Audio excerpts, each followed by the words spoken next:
Hi అండి, welcome to Aishwarya's kitchen. ఈరోజు చాలా సింపుల్ అండ్ టేస్టీ పల్లి పకోడీ అండి. ఇంట్లోనే చాలా టేస్టీగా ఎలా ప్రిపేర్ చేసుకోవాలో మీకు చేసి చూపిస్తానండి. దీన్ని ఎలా ప్రిపేర్ చేసుకోవాలో ఇప్పుడు చూద్దామండి. దీనికోసం ముందుగా ఒక మిక్సీ జార్ తీసుకొని దానిలో 1 ఇంచు అల్లం ముక్క, అలాగే ఒక 7 వెల్లుల్లి రెబ్బల్ని వేసుకోవాలండి. అలాగే ఒక 1/2 టేబుల్ స్పూన్ జీలకర్ర, అలాగే ఒక 2-3 పచ్చిమిర్చిని కూడా ఇలా ముక్కలు చేసి వేసుకోవాలండి. వేసుకొని కొద్దిగా వాటర్ని వేసుకొని బరకగా గ్రైండ్ చేసుకొని ఒక పక్కన పెట్టేసుకోండి.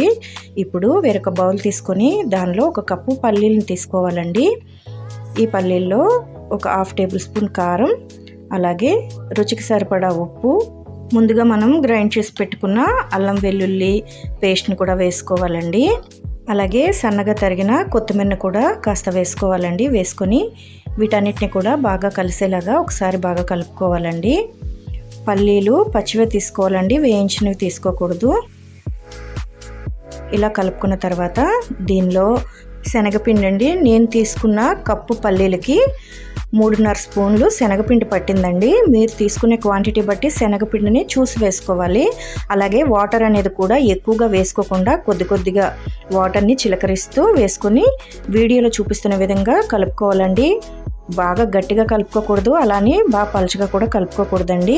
మనం వేసే అల్లం వెల్లుల్లి పచ్చిమిర్చి పేస్ట్లో కాస్త వాటర్ ఉంటుందండి. అది కలుపుకున్న తర్వాత కావాలంటే కాస్త నీళ్ళు వేసుకొని ఈ విధంగా కలుపుకొని ఒక పక్కన పెట్టేసుకోండి. ఇప్పుడు డీప్ ఫ్రైకి సరిపడా ఆయిల్ పెట్టుకొని ఆయిల్ అనేది బాగా హీట్ ఎక్కిన తర్వాత మనం కలిపెట్టుకున్న పల్లీల్ని వేసుకోవాలండి. ఫ్లేమ్ని లో ఫ్లేమ్లో పెట్టేసుకోవాలండి. లో ఫ్లేమ్లో పెట్టుకొని మాత్రమే ఫ్రై చేసుకోవాలి.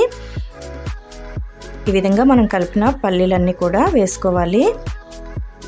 వేసుకొని వెంటనే కదపకుండా ఒక 2 మినిట్స్ అట్లా వదిలేయాలండి. అలా వదిలేసిన తర్వాత 2 మినిట్స్ తర్వాత గరిటెతో కలుపుకుంటూ గోల్డెన్ కలర్ వచ్చేదాకా ఫ్రై చేసుకోవాలండి.